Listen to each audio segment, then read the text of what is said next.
Well, good afternoon, everybody, or morning, evening, night, midnight, whatever it is when you're watching this. It's a beautiful day down here in Georgia.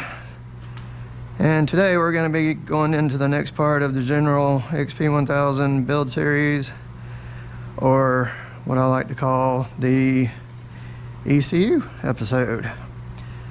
This is going to be, I was going to say quick video, but we all know it's not going to be quick. This is going to be a video on what this is, what it does, and why you might want to get yours tuned by the fantastic folks over at Gilomen Innovations. So stay tuned.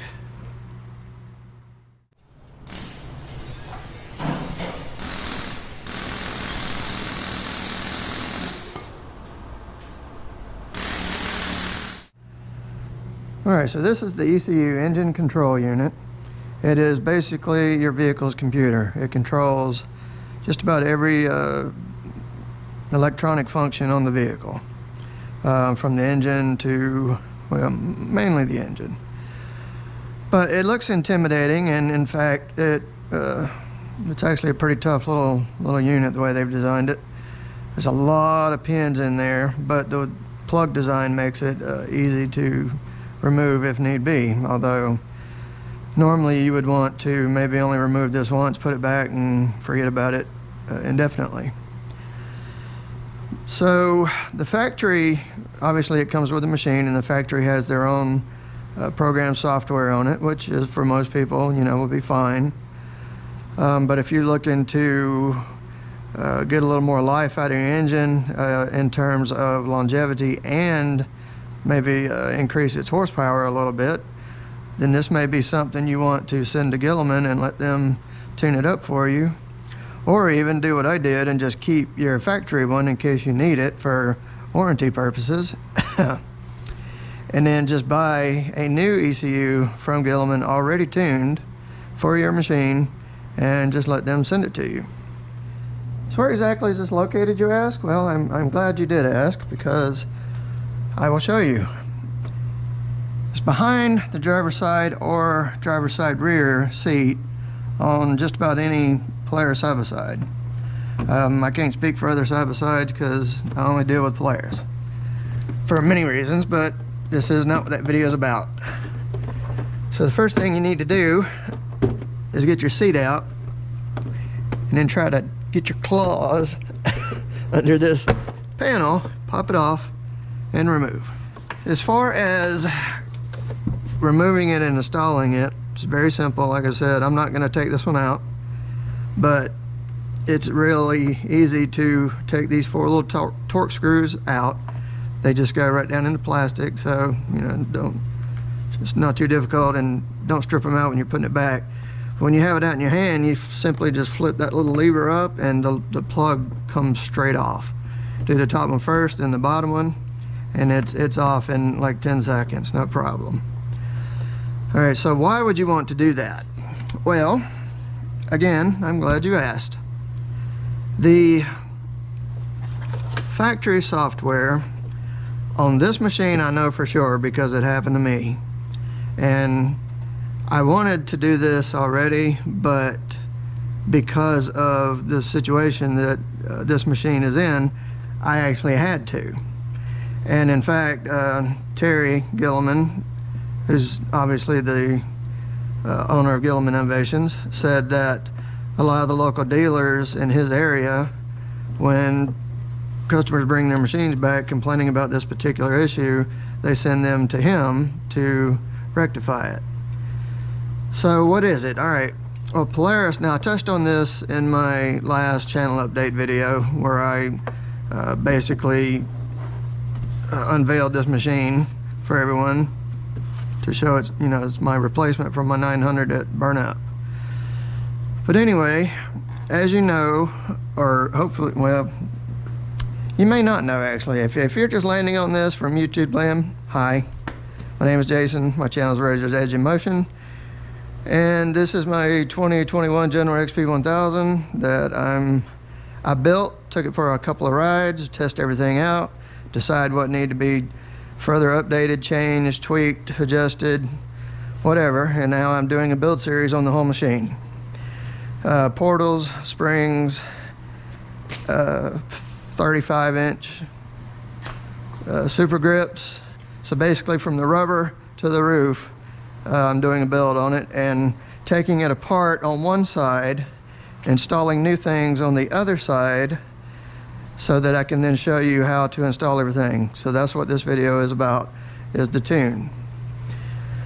So Polaris is trying to help get people educated on the use of a CVT clutch, which is commendable.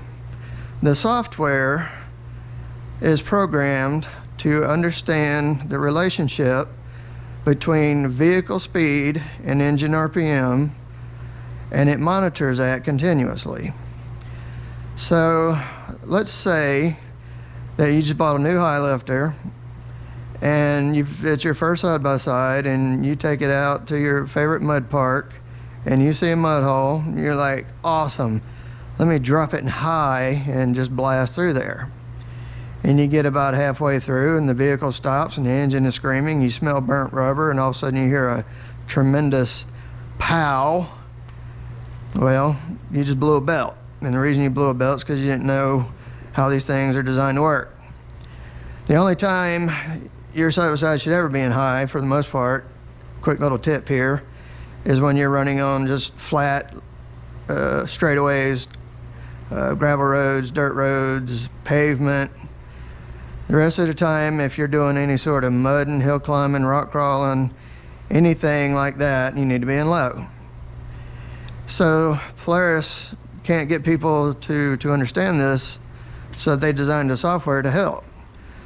So what it does is, in that previous scenario, the engine RPM was wound out, and then because of the gear this person was in and then the load of the deep mud he was in, the belt was beginning to slip because it's simply the gear ratio to the final drive was too much, and it could not keep the tire spinning in the gumbo that he was crawling through, or yeah, basically crawling through, because everything was coming to a stop before this happened. And the belt began slipping or got too hot, one of the two, and it shredded itself. So now what this person has to do is take it to the dealer and try to claim it under warranty.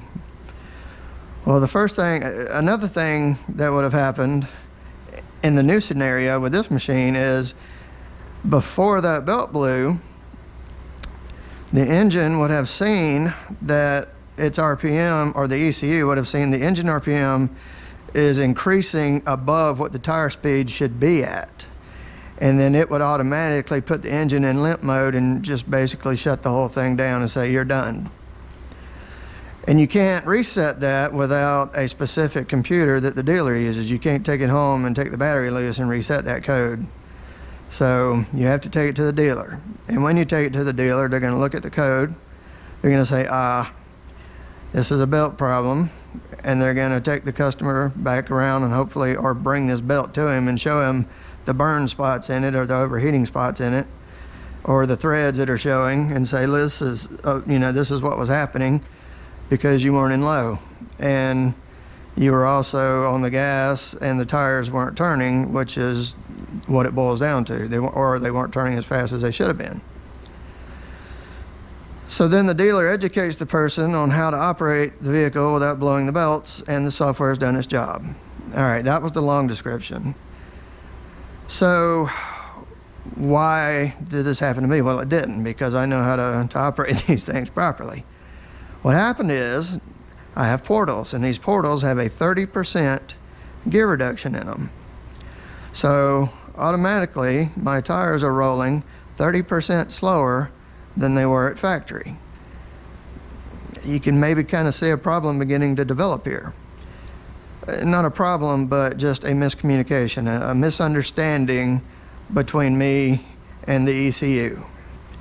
It doesn't know that I've added 30% gear reduction to the machine. It has no way of knowing. I can't speak to it and tell it that. So, and also there is a Duraclutch inside that clutch housing, And a Duraclutch is designed to keep your belt under tension at all times, even while it's sitting here right now. That drive belt is under tension. That way, when you begin to pull off, you don't get the jerky, chattery starts. You get a super low speed engagement and a positive low speed engagement. I can crawl like a Jeep with a granny low first gear, and that's the whole reason. That's what I like to do. Is the reason I'm building the machine this way. And the way that clutch does that is by keeping the belt under pressure, and instead of letting it squeeze the belt in order to begin driving the transmission, it uses a centrifugal clutch inside the clutch assembly itself. So, and in order to increase your low gear pulling power and torque, it keeps the belt in the low spot of the primary clutch up until 5,000-6,000 RPM before it begins to then squeeze the belt and change the gear ratio between the engine and transmission. So 3,000, 4,000, 5,000 RPM even, you're still basically in first gear, granny low first gear. All right, so what that did is when I got the machine, I got the portals and the clutch and everything on it, and that's about all I had bolted on. I did the rock sliders and I backed it out into the driveway, and I was getting ready to go drive it around with its 35s when it had less than an hour on it. And I got about right around in there, and it went into limp mode and threw an engine code. So I was like, brand new machine, this is not good. What happened? But instead of, blowing up and not doing the due diligence, I went online and started investigating, and I discovered that was the issue. That the software, by no fault of its own, had miscorrectly identified that little trip I made as belt slip because of the gear reduction, because I was probably with that Duraclutch, and I was maybe 3,000 or 4,000 RPM. I estimate about maybe a 60%, 70% gear reduction between the portals and the Duraclutch by the time I got down there. And the ECU, doing what it's supposed to do, immediately called foul and put it in limp mode and gave it an engine code, which is actually still in the ECU. It's never even been reset. If I plugged it in right now, it would still be there. That engine code would still be there. So I called the folks at Gilman and I explained the situation, and that was a confirmed that is something that they do when they tune these ECUs, is remove those engine codes. For an average user, or a new user who doesn't know anything about these, wouldn't understand to take that step in order to cure the problem, and they really shouldn't, because they need to learn how to drive before they start messing with the ECU and tunings and things like that. So what he does is, as I mentioned, he removed the false limp mode codes, we'll say, that are tied to the belt slip is what it amounts to. But he also does some things that the EPA may not agree with. He redoes the fuel map in the engine. He basically de-EPAs the engine is what we're doing here. The fuel map is much improved over what the factory has to adhere to abide by government laws. And this is a private business. He is under no such restrictions, and that's the reason that he can do this. And he also, by doing that, it actually increases the internal engine temperature in the combustion chambers. It's burning the fuel more efficiently with better timings and ignition and better fuel to air mixture. And it actually keeps the pistons in the combustion chamber themselves cooler than they would having to run under the restricted factory software. And this isn't Polaris' fault. Don't go start jumping on hate Polaris bandwagon. This is government EPA regulations. Another thing he does is lower the fan temperature to cut on at 195 instead of 205. Again, that's EPA regulations. They have to run the engine hotter to more cleanly burn the fuel that's being pushed through it to, for EPA regulations, as I mentioned. But he's able to bump that down 10 degrees and keep the engine in a more optimal temperature range. There's many advantages. All you have to do is go to their website, and you'll get all the information you need as far as what it does and what he does to it.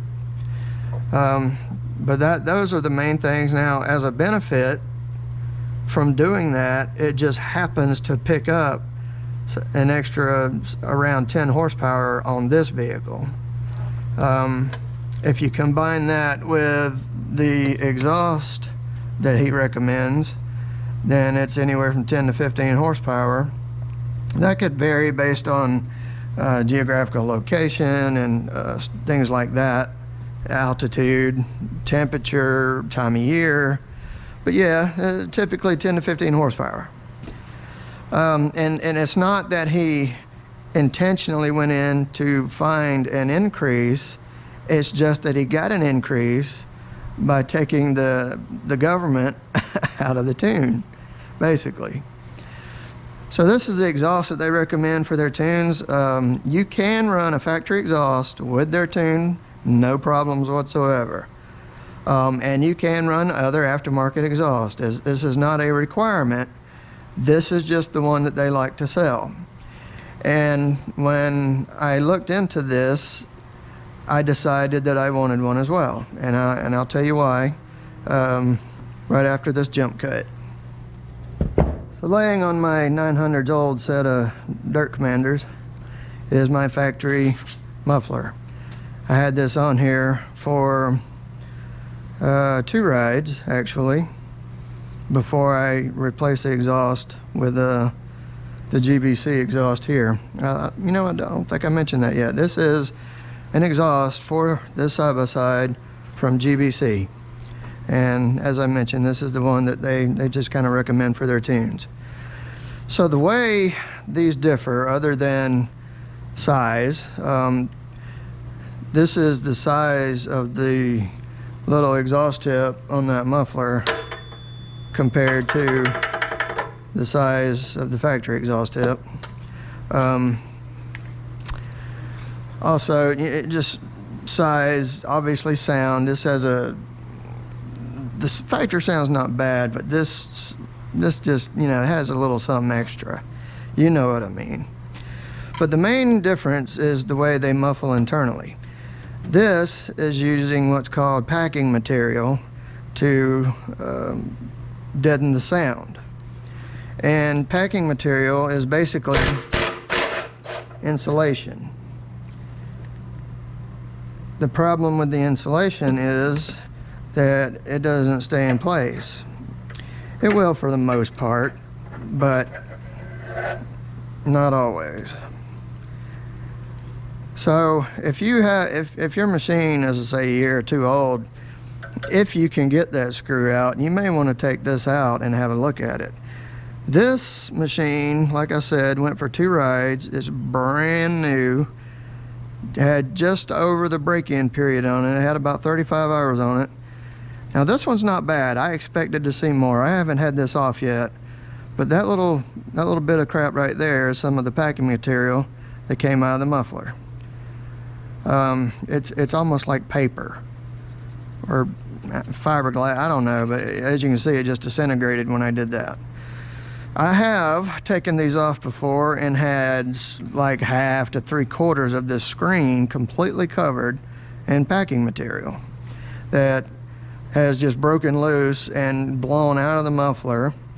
And this can cause overheating issues. If your screen begins to get stopped up on your side-by-side, and you're getting overheating issues, you can't really figure out what's going on, take this out and it could possibly just be completely covered in that stuff up to like a 1/4 inch thick or so. I've actually seen it on my machine and others. I've seen it on others as well.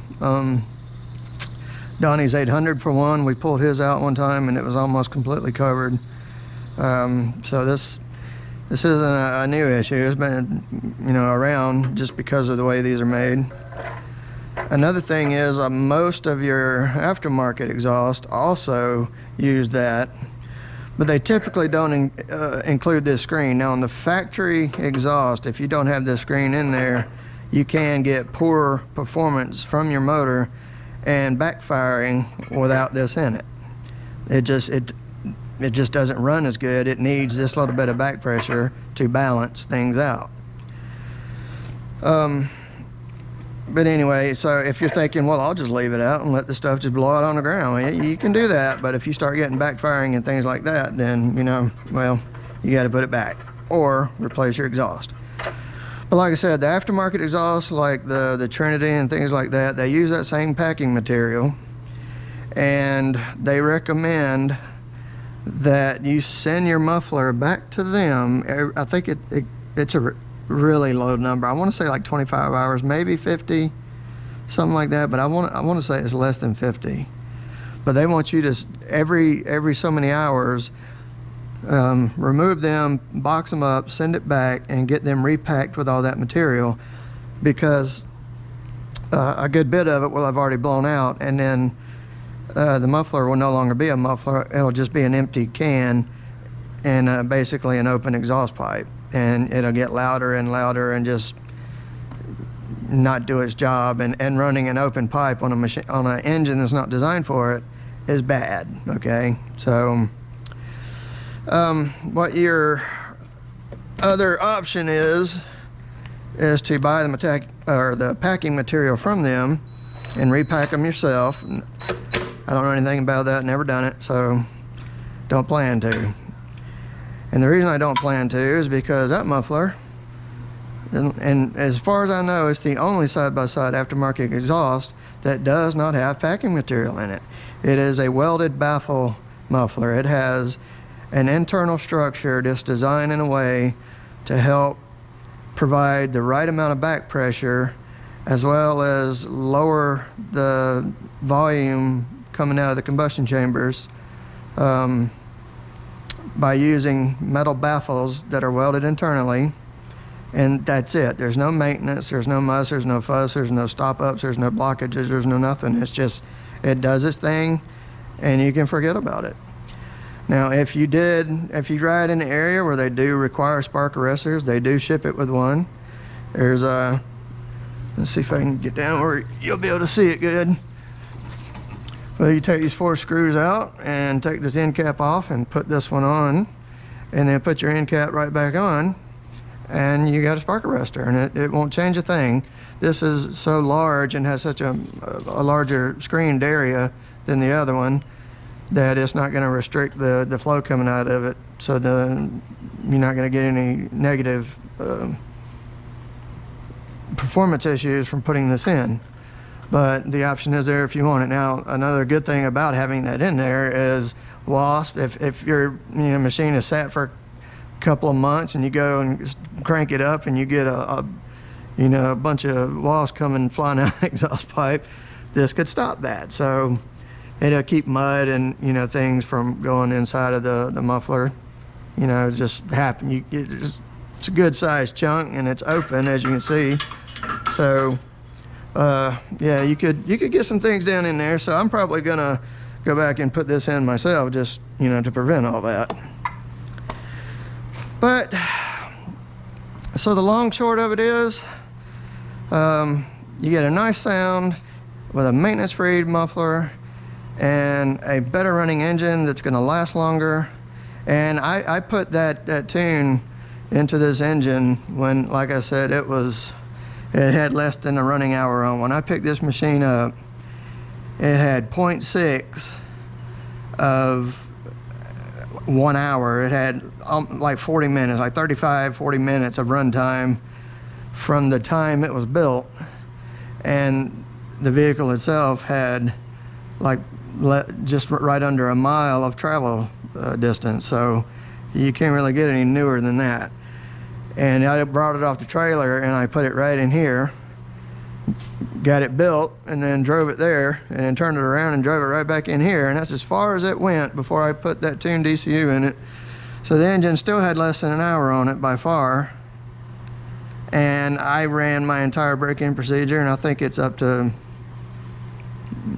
actually I did the service and everything on it. So yeah, I believe I'm sitting at about 45 hours right now, maybe 50 hours from the get-go with that tune on it. No more problems whatsoever. No backfiring, no codes, no belt slip codes, nothing. The engine runs cooler. The radiator fan turns on at 195 instead of 205, and it runs great, absolutely great. And I'm still on just regular 87 octane pump gas, so I didn't have to start putting, 91, 93 in it because of the tune. It runs better than it did when I brought it home with that in there. So but that's about all the information and rambling I can do on that thing. I hope this has been informative. It's not much of a how-to video. I did grab a screwdriver to pry that thing out, so there was that. I used a tool, so yeah, how-to video. But basically, this is just an instructional video on why you might think about doing that to yours. And as far as which machines need that, I can't say, but I would imagine that since this was a 2020 new redesign, that they probably carried that into a lot of the machines in 20, maybe not until 21. But whether it's General, Razor, Ranger, you could run into that code either by modifications or just mishandling of the vehicle. But this is how you can fix it and make it better at the same time. So look them up, give them a call, and thank you for watching. I will see you in the next video. Have a good day or night.